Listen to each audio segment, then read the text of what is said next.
안녕하십니까 여러분. 이번 학기 노인복지론을 여러분들과 함께하게 될 김신국입니다. 아, 뭐 대부분 여러분들 저 1학년에서 이제 2학년으로 이제 다 올라오신 분들이기 때문에 제 얼굴은 다 아시리라고 생각을 합니다.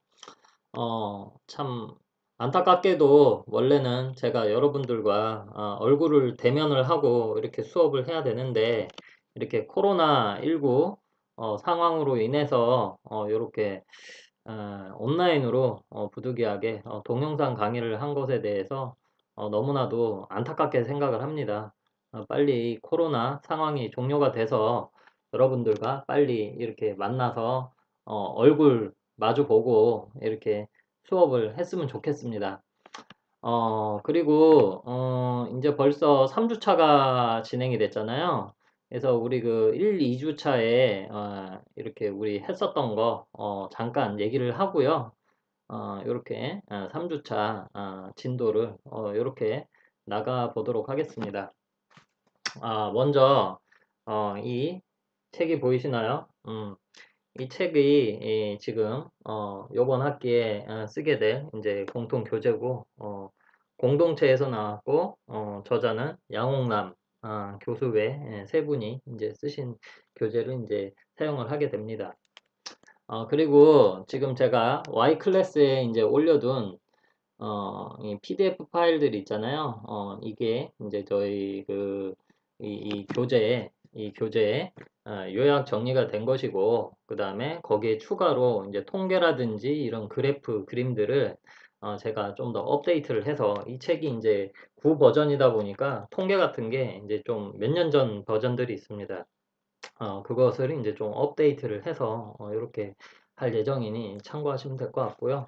제가 그리고 1주차와 2주차에는 제가 한글 파일로 만들어진 교환을 별도로 제공을 해드렸는데요. 그 교환에 이제 구어체로 이제 제가 적어 놓긴 했는데 그것만으로 참 그 솔직히 글로 이렇게 하는 것과 얼굴을 보면서 이렇게 목소리가 육성이 담겨서 이제 메시지 전달이 되는 게 틀리거든요.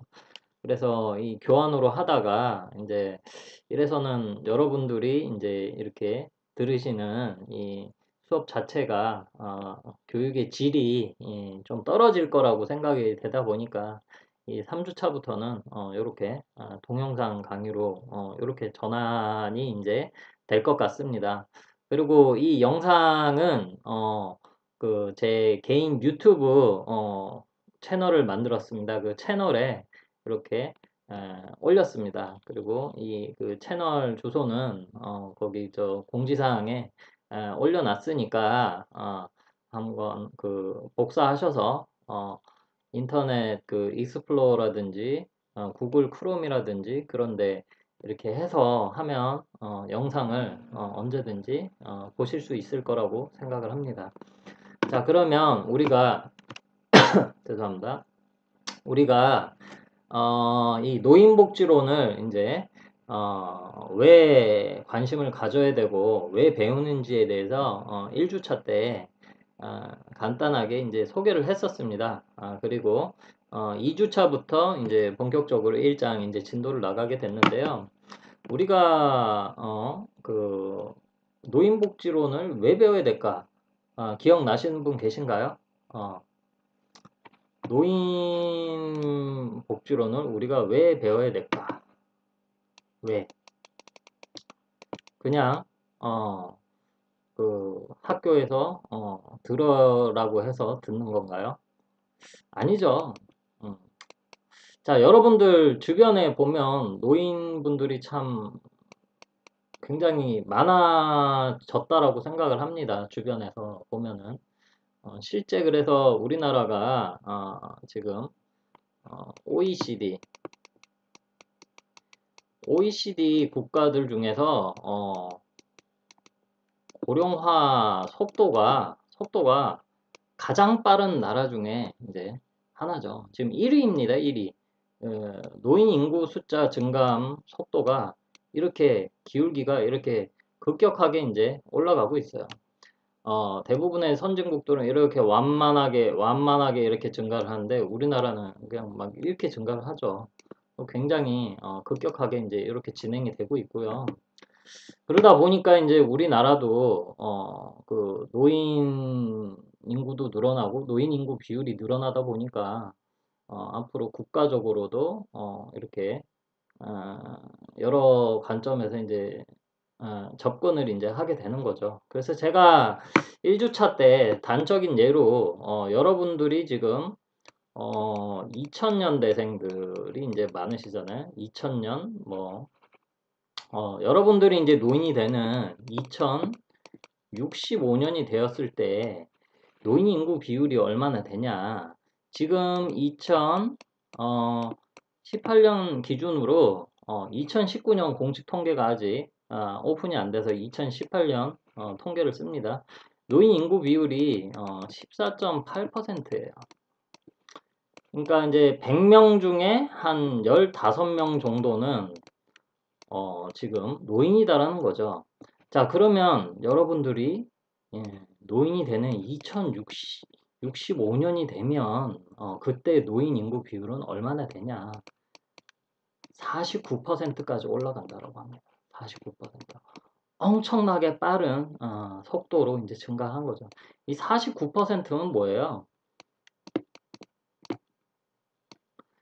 10명 잘못됐다.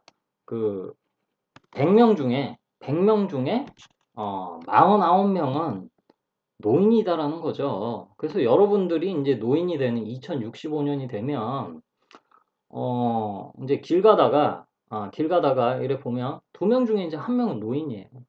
그래 되면 지금 뭐 그 지하철이나 버스 노약 좌석이 있잖아요. 절반 이상을 다 그 노란색 노약 좌석으로 이제 다 바꿔야 되는 상황이고 장애인 주차 구역도 지금 뭐 많지가 않잖아요. 다 장애인 주차 구역으로 다 바꿔야 돼요. 이제 그런 상황이 이제 오게 된다라는 거죠. 이는 진짜 그 노인 인구 비율이 많이 늘어난다는 것은 국가적으로 엄청난 큰 손실이 될 수가 있어요. 그러면 이제 여러분들이 이렇게 생각을 하실 수도 있죠. 노인이 많아지는 걸 뭐 어떻게 막을 수가 없잖아요. 예, 그렇죠. 그러면은 그거를 우리가 어떻게 극복을 해야 되냐? 제가 1주차 때 이제 저출산이라는 말을 했을 겁니다. 사람들이 의학 기술이 발전이 돼서 평균 수명이 늘어나서 안 죽는 거 어떡해요? 방법이 없잖아, 그지? 그냥 죽어라 이럴 수가 없잖아, 그지? 그러니까 그거는 어떻게 할 수가 없으니까 평균 수명 늘어나는 건 냅두고 그러면은 그 인구 고령화를 막을 수는 없어요. 막을 수는 없는데 좀 늦출 수 있는 방법이 있습니다. 늦출 수 있는 방법이 저출산. 자, 우리나라는 지금 초저출산 국가예요. 초저출산. 이것도 지금 OECD 국가 중에서 출산율이 아, 저출산율이 1위예요. 1위. 참 고령화 빨라지는 그 속도도 1위고요. 그러니까 제가 합계 출산율이라는 것을 이제 얘기를 했습니다. 합계 출산율이라는 걸 얘기를 했는데 잠깐만요. 이 그림을 어, 여기에 나오나? 어, 합계 출산율이라는 게 나오는데요. 여기 보면은 2018년 기준으로 0.98이 나오게 됐어요. 0.98. 이것은 제가 2주차 때 이제 설명을 했었죠. 이 저출산의 이 합계 출산율이라는 게 뭐냐면요. 어, 대한민국에 있는 한 여성이 평생 동안 낳을 아이의 숫자를 그 합계 출산율이라고 합니다. 그러니까 0.98이라는 건 거의 한 명 낳는다는 건데 이제 한 명도 이제 안 낳는다는 거죠. 쉽게 얘기해서 결혼한 사람들, 결혼 안 한 사람들 다 포함해서기 때문에 결혼을 해서 2명, 3명 낳는 사람도 있지만 평생 동안 한 명도 낳지도 않거나 아니면 한 명만 낳는 경우도 상당히 지금 많아지고 있다라는 것을 이 통계 수치로 우리가 알 수 있게 됩니다. 자, 그래서 우리가 노인 인구 증가가 하게 되는 그것은 크게 평균 수명이 이제 엄청나게 이제 연장이 되는 것과 이제 저출산이라는 이 두 가지 이유로 우리 사회에 노인 인구 비율이 이제 증가한다. 이런 것을 이제 지난 시간에 이제 얘기를 했습니다. 자, 그래서 우리 그 2주차 때부터 했었던 것들을 한번 살펴보도록 하겠습니다. 자, 우리 그 목차를 한번 쭉 보셔야 된다고 그랬었죠? 고령화 사회, 호모 헌드레드, 그 다음에 노인의 정의, 연령 범위, 그 다음에 인구 변화와 이런 노인 문제, 여기서부터는 이제 3주차 이제 진도를 나가는 걸로 하기로 했고요. 그래서 1, 2 이거를 우리가 한번 복습을 한번 해보도록 합시다. 자, 우리가 호모 헌드레드라는 얘기를 했습니다. 호모는 이제 인간을 얘기를 하는 거고, 헌드레드는 뭐 다 아시죠? 100살을 이제 얘기한 거. 예전에는 100세, 백수라고도 얘기를 하는데, 여러분들이 아는 그 노는 그 백수가 아니고 100살에 이제 도달하신 분들은 이제 백수라고 이제 한자어로 이제 씁니다.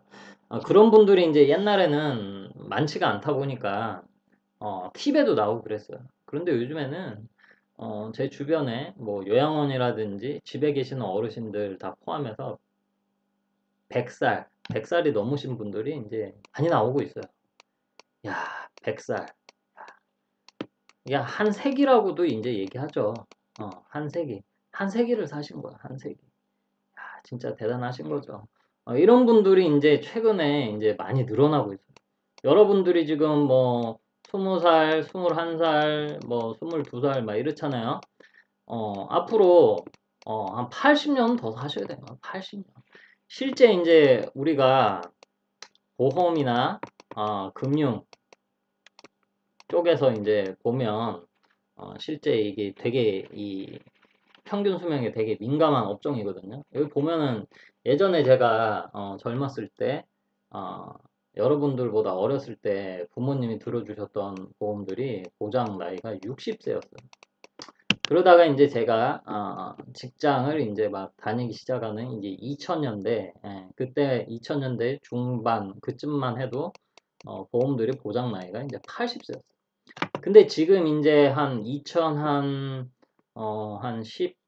17년? 뭐 그쯤부터 이제 보험들이 이제 100세 보장을 해주는 보험들이 지금 나오고 있습니다.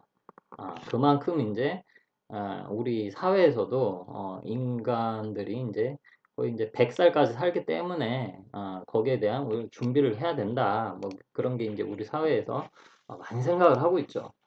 자, 그 다음에 이제 또 나왔던 게 이제 뉴실버 세대라는 단어가 나왔어요. 노인이면 노인인지 뭔 또 뉴실버 세대라는 단어가 나왔을까요? 뉴실버 세대. 이 노인은 여러분들이 아는 기존의 70대 이상 노인들이 이제 지칭을 이제 많이 하고 있습니다. 반면에 이제 뉴실버는 이제 65세에 이제 진입을 하시는 분들을 이제 얘기한 거예요. 흔히들 이 뉴실버 세대를 베이비 부머, 베이비 부머 세대, 1955년생 이상부터 이제 우리가 베이비 부머 세대 1차, 2차로 이제 나눠가지고 이제 얘기하는데요. 이제 1차, 2차로 해서 여러분도 이제 부모님들 세대가 이제 뉴실버 세대예요. 그래서 이 55년생들이 이제 올해부터 만 65세 이제 진입을 하고 있습니다. 다시 말해서 이 베이비 부머 세대들이 이 퇴직을 해서 퇴직을 하고 이제 노인이 이제 되는 시점이 이제 지금 현재 우리나라 2020년이다. 이래 보시면 돼요. 그리고 우리나라의 이 베이비 부머 세대가 왜 베이비 부머, 베이비 밤이라고 하잖아요. 아이를 가장 많이 낳았던 시기예요. 그러다 보니까 베이비 부머 인구가 굉장히 많습니다. 근데 이 인구들이 이제 퇴직을 해서 고스란히 이제 노인이 되는 거예요. 그래서 노인 인구가 엄청나게 더 급증을 할 것이고, 그 다음에 한 가지 더 이제 우리가 봐야 될 부분은 기존에 이제 기존의 노인들은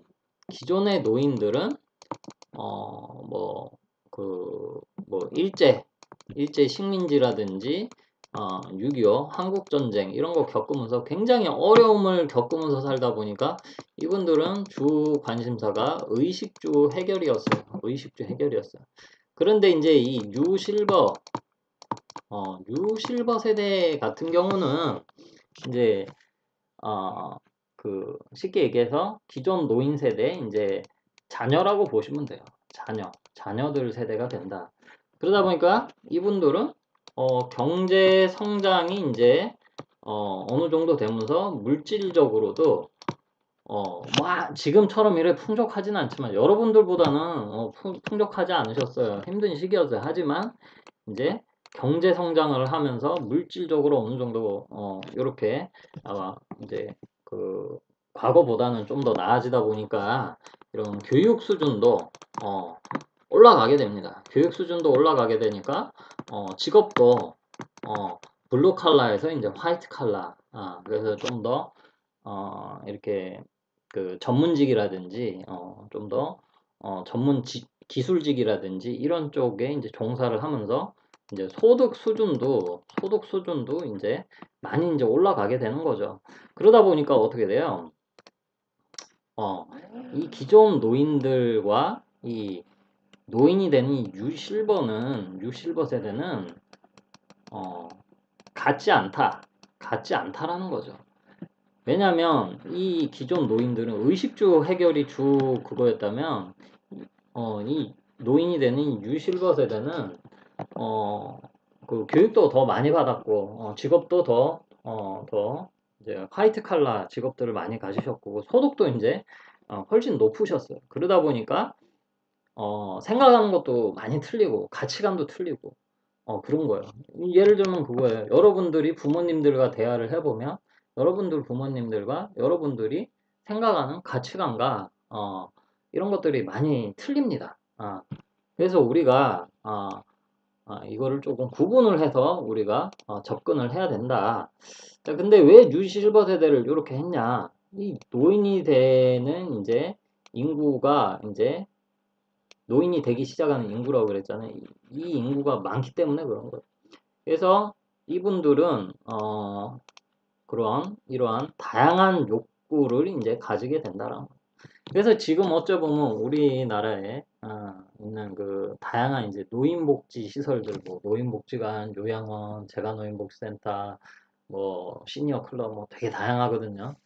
뭐 그런 데서 제공하는 이런 기존 서비스들 아니면 기초연금 제도라든지 뭐 노인들에게 제공되는 각종 뭐 서비스들 있잖아요. 정책들. 그런 것들이 어 이제 바뀌어야 되는 거죠. 어, 단순하게 돈 주고 굶어 죽지 않게 해주고 이거 가지고는 이제 안 되는 거예요. 이렇게 앞으로의 뉴실버 세대의 노인들은 좀 더 고차원의 것을 요구를 할 것이고요. 퇴직을 하고 나서 옛날에는 그냥 집에서 그냥 놀다가 그냥 지내고 이랬다고 하면 이제 이 뉴실버 세대 노인들은 지속적으로 뭔가 일을 하시기를 원할 수도 있고요. 사회 참여를 계속 하고자 하는 욕구가 굉장히 크다는 거죠. 그 다음에 뭐 예를 들면 이런 스마트폰 가지고 뭐 무슨 젊은 세대와 소통을 한다든지 이런 것도 이제 뭐 재교육을 통해서 계속 공부하시기를 이제 또 원하시는 경우도 많고요. 어쨌든 간에 그래서 계속 젊어지시기도 원하고 이런 다양한 욕구가 이제 더 많아질 것이다. 그래서 그런 것에 이제 우리가 대처하기 위해서 또 우리 사회가 이 노인들에 대해서 더 관심을 가지고 또 공부를 해야 된다. 이것을 이제 여기서 얘기를 하고 있습니다. 자, 그 다음에 그 노인들이 이제 얘기가 나오면서 이 액티브 에이징이라는 이제 단어가 이제 나오게 되는데, 액티브 에이징이 뭐예요? 액티브 에이징. 이 노화, 에이징이 이제 노화라는 이제 단어인데, 저도 그렇고, 여러분들도 그렇고, 나이가 드는 거는 뭐 어쩔 수 없어요. 막을 수가 없죠. 막을 수가 없잖아요. 그래서 기왕이면 나이가 들고 이렇게 늙을 거 뭐 검버섯도 생기고 주름도 생기고 어쩔 수 없잖아요. 그런데 기왕이면 좀 잘 늙어보자. 잘 늙어보자라는 뜻이다. 자, 뭐 이렇게 보시면 될 것 같아요. 자, 그러면은 여기서는 우리가 지난 시간에 배웠던 게 그러면 성공적인 노화가 구체적으로 뭐 어떤 조건들이 있는가라는 것을 이제 얘기하고 있어요. 뭐 이렇게 한 세 가지 정도 이제 얘기를 했었는데 뭐 첫 번째는 뭐 어떠한 질병이나 이제 장애를 예방하기 위해서 뭐 적절하게 이제 뭘 해요? 뭐 건강검진도 주기적으로 좀 많이 받으시잖아요. 그 다음에 뭐 몸에 좋다는 뭐 영양제도 많이 드시고 그리고 또 젊어지려고 뭐 또 셀레늄이라든지 뭐 마늘 주사 뭐 이런 거 많이 맞으시죠.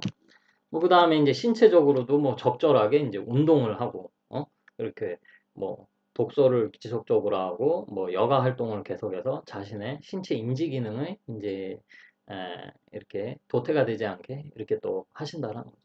그 다음에 또 이제 또 우리가 또 관심을 가져야 되는 게 이제 이거예요. 적극적인 사회 활동. 자, 노인이 되면 이제 나이가 들게 되면 저도 그렇고 여러분들도 언젠가는 퇴직을 하게 됩니다. 저도 이제 언젠가 퇴직을 하겠죠. 퇴직을 하게 되면 뭐예요? 자신의 지위와 역할이 다 사라지게 됩니다. 다 사라져요. 자, 근데 이제 이게 뭐냐면은 이게 사회 활동이잖아요. 이게 훅 줄어들게 되죠. 자, 그래서 이제 노인들이 퇴직 이후에 우울해져가지고 퇴직 이후에 우울해져서 이제 노인 자살로 이제 이어지는 경우들이 이제 이것 때문에 그런 거야. 그 노인들 같은 경우는 퇴직을 하고 나서 내가 예를 들어서 뭐 교장이었어, 대학교 총장이었어. 근데 내가 퇴직을 하고 나서 이제 뭐 교수고 뭐 교장이고 이런 지위가 이게 다 사라지는 거예요. 그럼 퇴직하고 나면 이제 나를 필요로 하는 것도 없고 나를 불러주지도 않고 나를 대우해주지도 않습니다. 그러면 이제 거기서 오는 여러 가지 이제 공허감, 상실감, 이제 가슴에 이렇게 구멍이 이제 뚫리는 거예요. 거기서 오는 이제 스트레스가 엄청나게 심해 이제 우울로 이제 이어지는 거예요. 그게 더 심해지면 이제 자살로 이제 이어지게 됩니다. 단순하게 이제 뭐 돈이 많다, 뭐 연금 많이 나오는데 왜 자살을 하냐? 그래도 그분들은 돈에 초점이 맞추는 게 아니고 내가 이때까지 쌓았던 게 한순간에 사라지면서 오는 스트레스가 이제 또 심하게 돼요. 자, 그래서 노인이 되었을 때도 이러한 적극적인 이제 사회 활동에 이제 참여를 이제 해야 된다. 이렇게 얘기를 합니다. 그래서 이렇게 구멍이 뚫렸었던 것을 이제 좀 메워야 되는 거죠. 그래서 노인이 되어서도 이제 뒤에서 이제 다 배울 건데요. 뭐 지속적인 이제 여가 활동도 해야 되고 뭐 공부도 하고 싶은 사람 계속 하고요. 그 다음에 노인들도 이제 직장을 새로 이제 인생 이모작이라고 얘기하잖아요. 그래서 새로운 직장을 또 가서 또 그 직장 생활을 하고 이제 또 경제 활동을 해서 또 소득을 이제 올리는 이제 그런 것들이 이제 이어져야 된다. 이런 얘기를 이제 우리가 지난 시간에 또 했습니다. 자, 그다음에 이제 노년기에 이제 존재감이라는 것과 이제 생성감. 자, 이것은 이제 제가 여러분들이 인행사에 우리가 뭐 배웠었어요? 뭐 배웠었어요? 이럴 때 여러분들이 다 대답을 해주실 건데 저 혼자 이렇게 떠들라고 하니 참 안타깝습니다. 자, 인간행동과 사회환경 이 인행사 여기에 보면은 다양한 이제 심리학자들이 이제 나왔었죠. 이 다양한 심리학자 심리학자들 굉장히 많이 나왔어요. 왜 우리가 이 심리학자들 왜 배웠을까요? 우리는 사회복지학인데. 왜 배웠냐? 우리가 사회복지가 하는 게 뭐예요? 휴먼. 그 대상이 인간이잖아요. 휴먼 서비스. 휴먼 서비스. 휴먼 서비스. 휴먼 서비스다 보니까 사람의 이제 내면 심리도 어느 정도는 알고 있어야 되고요. 그 다음에 연령별로 가지는 이제 여러 가지 기재 심리들이 있습니다. 이제 그런 것들을 여러분들이 다 인행사에서 다 배웠죠, 그죠? 여러분들 다 기억나시죠? 예. 자, 거기서 이제 이 존재감이랑 생성감이라는 것을 우리가 배웠었을 겁니다. 그래서 욕구 이론을 얘기했었던 사람이 누구 있었죠? 욕구 이론, 욕구 이론. 매로 시작한 사람, 메슬로라는 사람이 있었죠. 이 메슬로라는 사람은 5단계로 이렇게 표현을 했었죠. 4단계로 해서 아니 5단계로 해서 이 우리 인간의 욕구가 1단계, 2단계, 3단계, 4단계, 5단계로 이제 이렇게 이어진다라고 이제 얘기를 했던 사람이죠. 그래서 첫 번째 단계에 욕구가 해결이 되지 않으면 두 번째 단계에 욕구를 가지지 못한다. 뭐 이렇게 얘기를 했습니다. 이제 그 중에 이제 3단계에 보면 이제 소속의 욕구, 애정의 욕구 이런 게 있게 돼요. 자, 여러분들 한번 생각을 해보세요. 내가 예를 들어서 제가 이제 이름이 김신국이잖아요. 이 김신국이라는 사람이 언제 존재할 수 있을까? 나 혼자서 그냥 생활을 하고, 여기서 그냥 나 혼자서 생활을 하고, 나 혼자서 그냥 혼자 다 하고 있어. 혼자 놀고, 혼자 공부하고. 재미있을까요? 재미 하나도 없어요. 재미 하나도 없고, 처음에는 쉬니까 좋을 수도 있을지 모르겠는데, 어, 나중에는, 이 정신이, 우울해집니다. 왜 그럴까요? 여러분들 다 중고등학교 때 도덕 시간에 이제 다 배웠을 거예요. 우리 인간은 어떤 동물이라고 그래? 사회적 동물이라고 얘기하잖아요. 그죠? 우리 인간은 사회, 인간과 어떠한 관계를 맺어가면서 거기서 소속이 되면서 내가 인정을 받고 누군가가 내 이름을 불러주고 쟤는 뭐 하는 애야, 뭘 잘하는 거야. 그러면서 내가 존재감을 이제 느끼게 된다라는 거죠. 그쵸? 그러니까 그래서 다 여러분들도 우리 인간 내면 심리를 다 바라보면 뭐 제가 교환에도 써놨지만 우리 인간이 그 SNS에서 왜 사람들한테 왜 관심을 받고 싶어 할까? 자신의 존재감을 자꾸 확인하려고 하는 뭐 그 자랑하려고 뭐 올리는 것도 있겠지만 그것도 일종의 자기 존재감을 이제 계속 막 확인하려고 하는 활동 중에 이제 하나인 거죠. 뭐 인스타그램에서 뭐 뭐를 확인하고 뭐를 확인하고 뭐를 확인하고 그죠? 뭐 요즘엔 뭐 많잖아요, 그쵸? 자, 그 다음에 이제 이 생성감. 이 생성감은 이제 어디서 나왔어요? 우리 또 인행사에서 배웠었던 에로 시작한 사람이 있었죠. 에릭 에릭슨이라는 발달 심리학자가 있습니다. 그래서 이 에릭슨은 인간 발달 단계를 이제 8단계로 이제 나눠서 이제 설명을 하게 됐는데요. 이 에릭슨은 각 발달 단계에서 수행해야 될 이제 발달 가업이 있다라고 이제 얘기를 하게 됐습니다.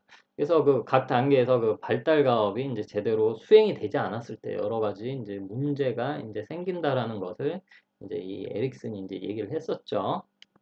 자, 그러면 이 에릭슨이 얘기한 것에 우리는 노인에 대해서 이제 관심을 가져야 되니까 노인 마지막 8단계예요. 마지막 8단계가 이제 자아 통합이라든지 뭐 이제 얘기가 나오게 되는데 거기에 내용 보면은 다음 세대의 지도에 이제 관심을 이제 가지게 됩니다. 내가 가지고 있는 지식이나 어떠한 것을 누군가에게 알려주고 하면서 본인이 이제 생성감을 갖는 거야. 그러면서 이제 그 대표적으로 이런 게 있었죠. 제가 그 교재라든지 이제 교환에 이제 써놨었죠. 어르신이 왜 무릎도 아프고 나이도 들고 힘들었는데 왜 힘들게 김장을 해서 자녀에게 나눠줄 거야? 그 어르신은 그 힘들게 내 몸이 아파도 내가 뭔가 해서 자녀에게 줄 수 있다는 것에서 이제 자신의 존재감과 생성감을 이제 찾게 되는 거예요. 그냥 항상 일방적으로 받기만 해서는 본인이 그거를 견디기가 힘듭니다. 뭐 여러분들 입장에서 그냥 뭐 그냥 편하게 그냥 있으면 되지 않냐. 이 사람이 심리가 그렇지 않아요. 계속 받기만 하면 미안한 마음도 갖게 되고요. 계속 위축이 됩니다. 받기만 하게 돼요. 내가 뭔가 줄 수가 있어야 되는 거죠. 자, 그런 얘기를 또 쭉 했었습니다. 자, 그 다음에 이제 우리가 우리 사회에서 노인에 대한 얘기도 쭉 했었었죠. 제가 이렇게 질문을 원래는 해야 돼요. 노인 하면은 뭐가 떠오르세요? 하면 이제 단어를 이제 쭉 이제 제가 쓰면 이제 거기서 이제 이어져야 되는데 이제 혼자 이제 떠들라고 하니 참 힘드네요. 자, 보통 이제 우리가 사람들에게 노인하면 뭐가 떠오르세요? 하면은 지팡이, 뭐 돌봐줘야 되는 사람, 뭐 흰머리, 뭐 이제 전반적으로 보면 다 단어들이 긍정적이기보다는 좀 부정적인, 도와줘야 되고 의존적인 존재고 뭔가 해줘야 되는 그런 우리가 이미지를 많이 가지고 있습니다. 우리 사회에서 아직 그 노인을 바라보는 이러한 그 관점이 조금 그게 아직 조금 부정적이다. 그러다 보니까 어떻게 돼요? 어, 노인들이 이제 중심부에서 주변부, 인싸가 아니고 아싸인 상황이죠. 요즘 젊은 세대 인싸가 돼보자, 뭐 아싸가 아니고 인싸가 돼보자 이렇게 얘기를 하잖아요. 그죠? 이제 다 아웃사이더로 지금 많이 밀려나고 있는 상황이죠. 그래서 뭐 노인들이 뭐 하면은 뭐 이상하게 쳐다보고 뭐 부정적인 이제 단어를 이제 사람들이 이제 쓰는 거를 제가 많이들 들었습니다. 자, 그래서 그런 것들을 조금 우리가 우리 사회에서 어, 그러한 부정적인 고정관념을 조금 어, 조금 없앨 수 있도록 조금 노력을 해야 되는 거죠. 노인들도 뭔가 할 수 있는. 그래서 요즘에는 노인들이 드라마에서 의존적인 역할보다는 좀 더 뭔가 진취적으로 뭔가 역할을 하고 일하는 그런 역할들이 드라마나 영화에 많이 나오고 있습니다. 옛날에 노인이라고 하면 그냥 단순하게 뭐 용돈 타 쓰고 그냥 편하게 사는 이렇게 비춰졌다라고 하면 요즘은 그렇게 조금 어, 우리 매스컴에서도 좀 바꾸고 있어요. 그래서 노인들도 이제 장점들이 있습니다. 뭐 예를 들어서 우리가 연륜과 경륜이라는 이제 단어가 있잖아요. 그래서 그거를 진짜 무시를 하지 못해요. 그런 것들을 이제 우리 젊은 층들이 여기서 이제 지혜라고 이제 얘기를 하는데요. 그런 것들을 우리가 젊은 세대가 이렇게 좀 배우고 해서 어, 그 노인들을 좀 더 긍정적으로 좀 바라봐야 된다. 이렇게 의존적이고 돌봐줘야 되는 사람이다라고만 생각을 굳이 하실 필요는 없다. 이런 얘기를 우리가 했었습니다. 자, 그 다음에 이제 실제 그래서 노인에 대한 용어도 이제 쭉 얘기를 했죠. 뭐 여기 미국도 이러한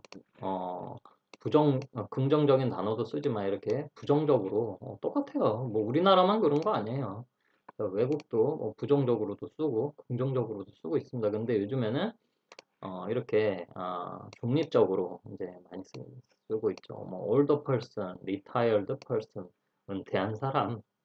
근데 요즘에는 이제 더 elderly 또는 older person 이런 단어가 이제 공적으로 이제 문서라든지 이제 책이라든지 매스컴에서 이제 이렇게 얘기를 많이 하고 있습니다. 자, 그 다음에 이제 노인에 대한 일반적인 이제 정의를 이제 또 지난 시간에 내렸었죠.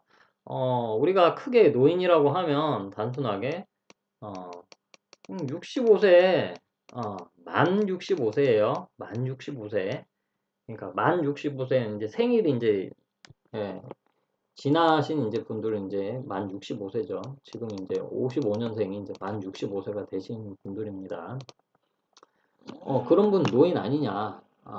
근데 이 65세라는 이 기준점은 지금 우리나라 법에 돼 있을 뿐이지, 이거는 지금 점차 70세로 지금 바꿀 예정이에요, 지금. 그러니까 이 숫자는 아무 의미가 없는 거예요. 자, 그래서 이 애칠리라는 학자 같은 경우는 이 노인에 대한 정의를 이제 크게 세 가지로 이제 나눠가지고 이제 얘기를 하게 되는데요. 이제 뭐 생물학적, 또는 심리적, 사회적 이 세 가지 이제 관점으로 이제 바라봅니다. 생물학적으로 이제 퇴학이 이제 이렇게 노화가 이제 진행돼서 이렇게 뭐 검버섯, 검버섯이 이제 뭐 생기고 이렇게 뭐 주름, 뭐 이렇게 목에 주름, 뭐 이렇게 손가락에 뭐 주름 다 드러나죠. 그래서 뭐 그런 것가 이제 노화가 이제 많이 진행된 사람들을 이제 또 노인이라고 정의를 하고, 심리적으로는 아무래도 이제 육체적으로 신체적으로 약해지다 보면 뭐예요? 정신적으로 이렇게 좀 위축이 됩니다. 내가 몸이 아프고, 여러분들도 이제 아파 보셨는지 모르겠는데 병원에 한번 입원을 해보시면 사람이 되게 강한 사람들이 약해져요. 그리고 이제 또 생각이 굉장히 보수적으로 이제 많이 바뀌십니다. 나이가 드시게 돼요. 사고가 이제 이렇게 어째 보면 안 좋게 생각을 하면은 이제 좀 편협된 사고, 이제 잘 안 바뀐다라는 거죠.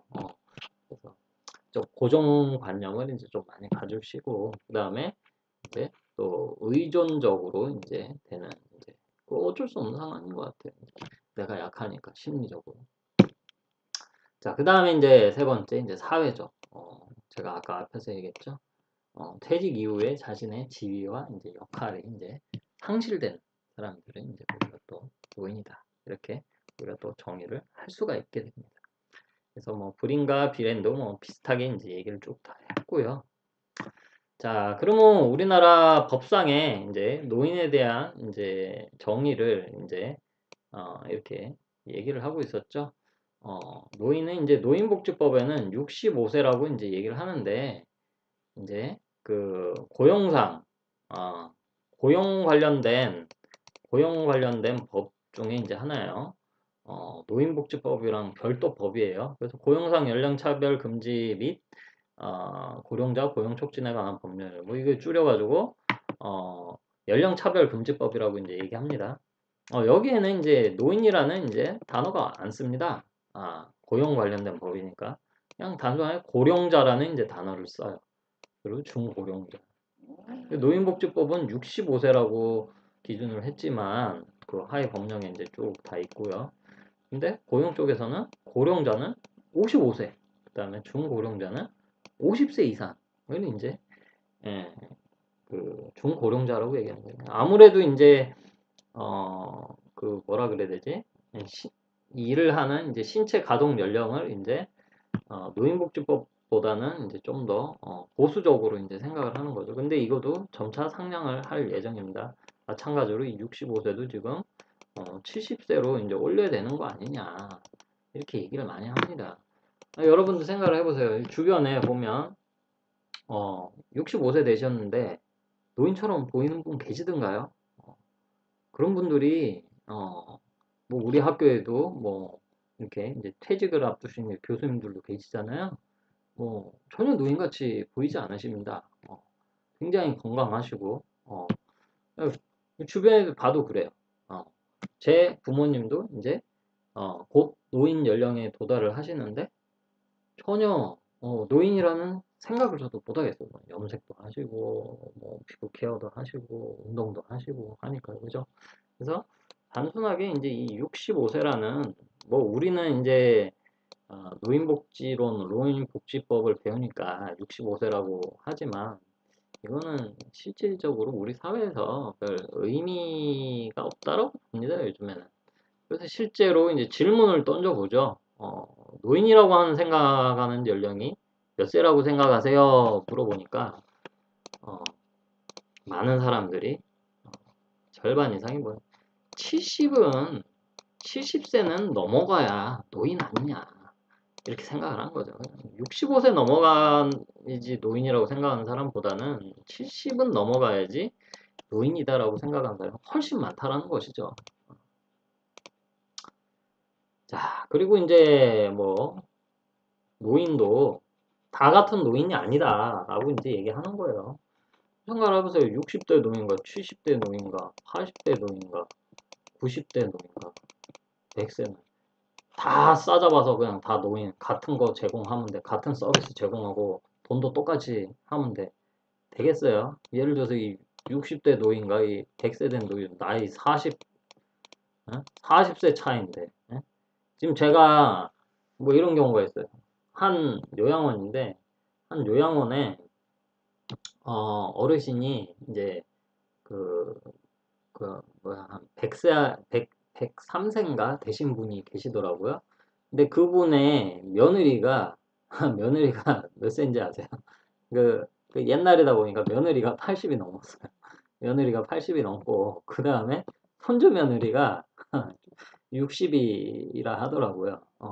자, 그러면은 생각을 해보면 시어머니, 며느리, 손주 며느리 다 노인인데 그러면은 이분들 다 똑같이 이제 우리가 바라봐야 될까? 전혀 그렇지 않다라는 거죠.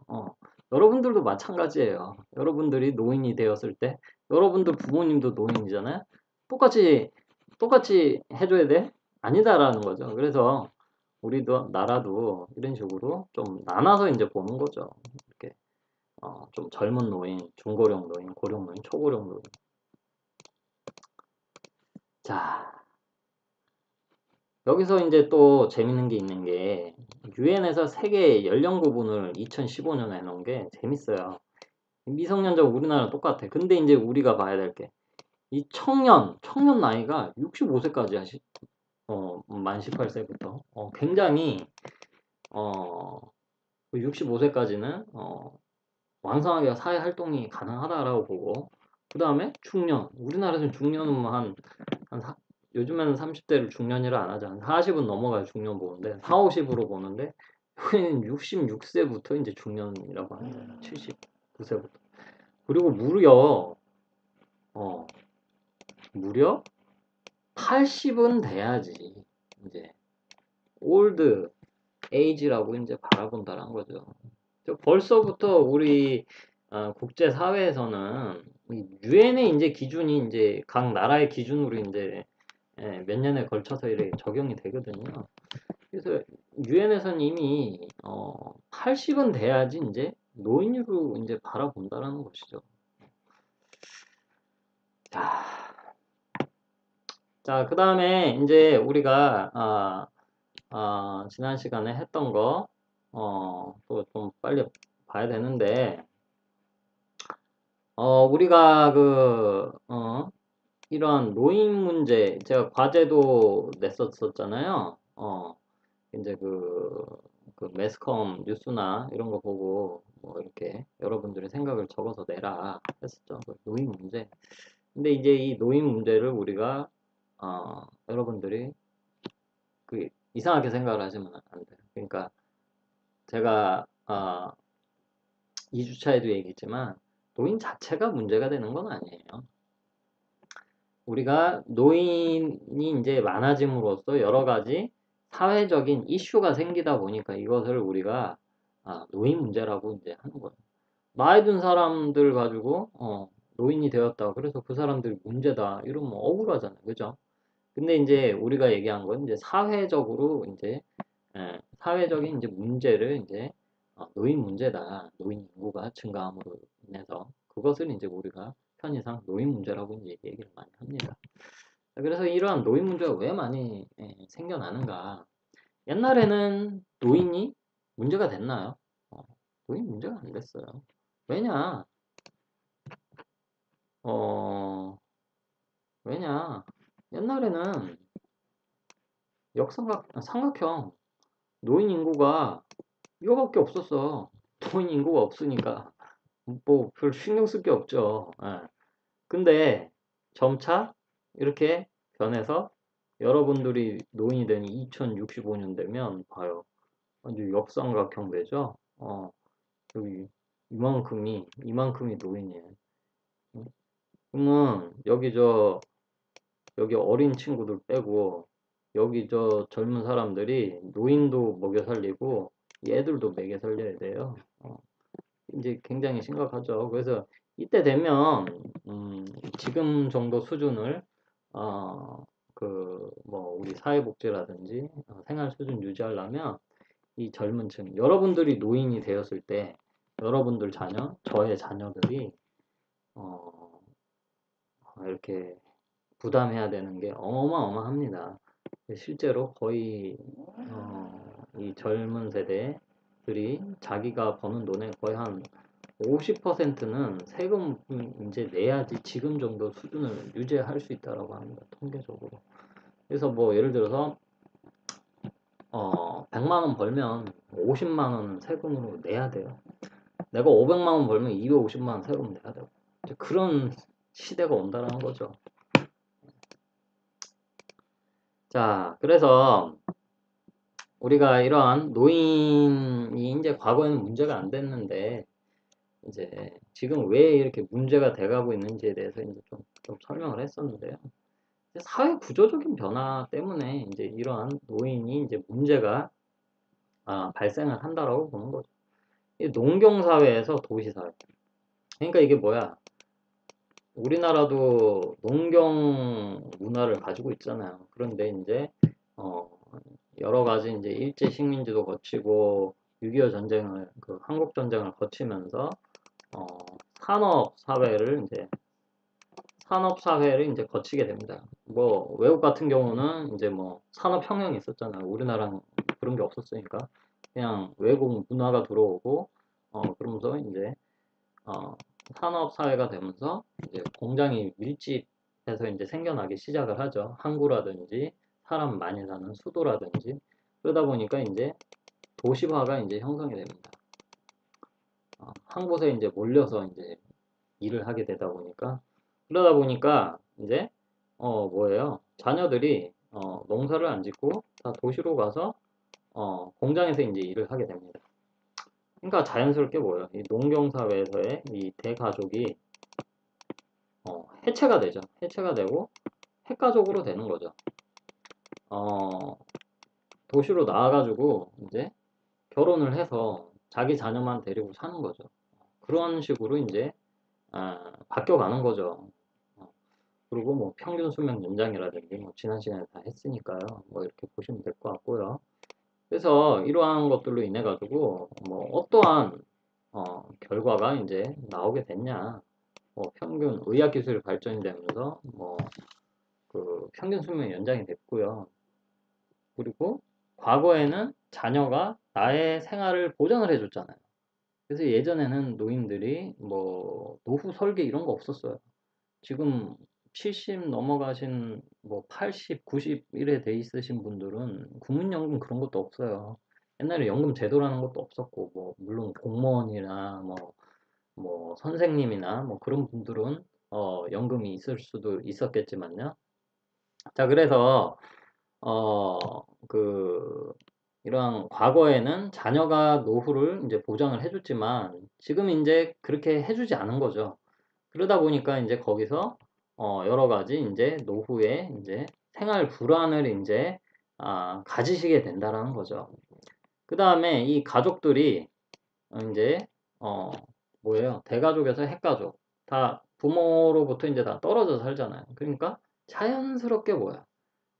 자기 부모를 부양을 해야 된다라는 그 심리라든지 그 책임감이 이제 계속 줄어들게 되는 거죠.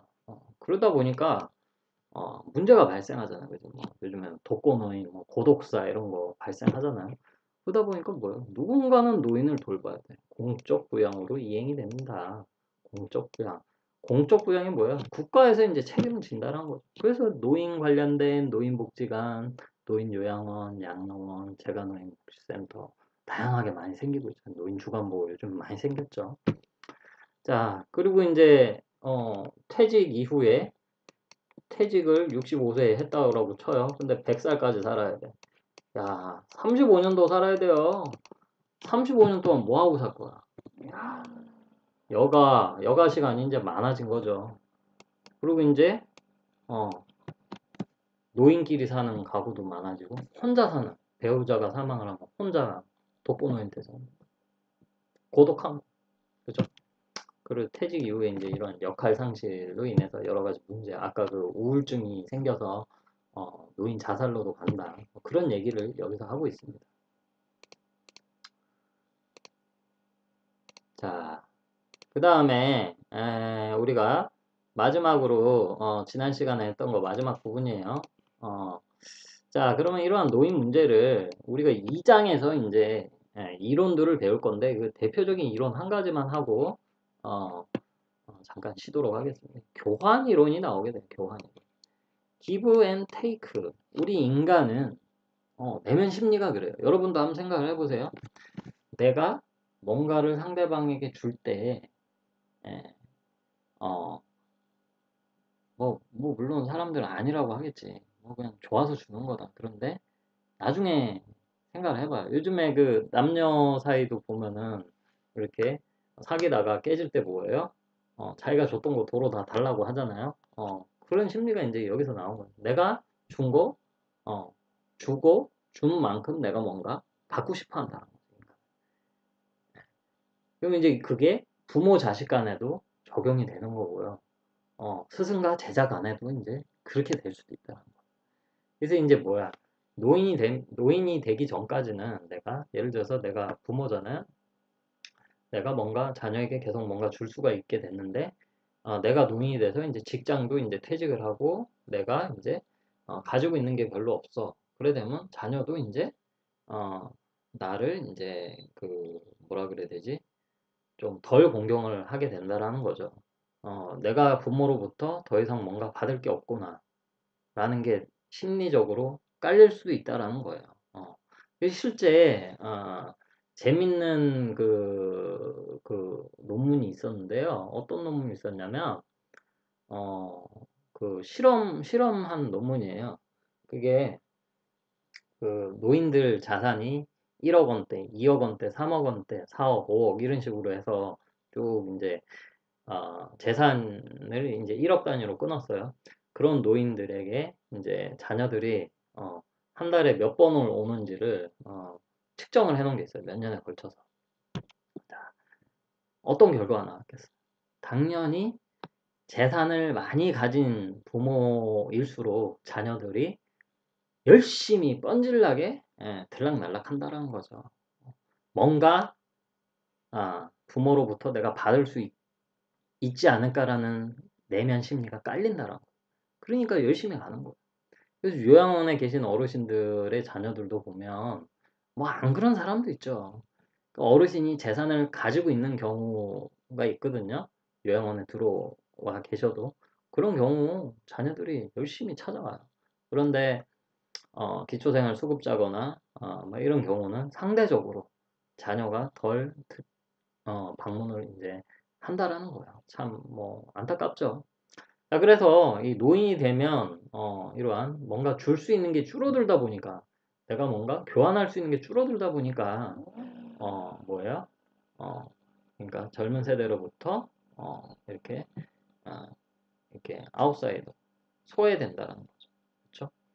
그 어째 보면 그래서 제가 어르신들이나 뭐 좀 주변에 이제 노인이 될 예정이신 분들한테 말씀을 드리는 게 자녀에게 재산을 주지 마십시오.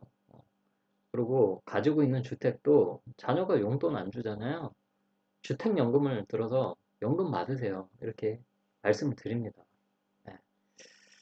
자, 그래서 뭐 노인도 이제 자원을 갖기 위해서 노력이 필요하다. 그래서 퇴직 이후에도 인생 이모작해서 계속 일하려고 하는 노인도 요즘에 최근에 많이 생기고 계세요. 자, 그러면 이렇게 해서 어, 그 지난 시간에 했던 것들을 잠깐 복습을 했고요. 잠깐 쉬었다가 이어서 이제 우리 그 진도를 한번 나가 보도록 하겠습니다. 잠깐 쉬겠습니다.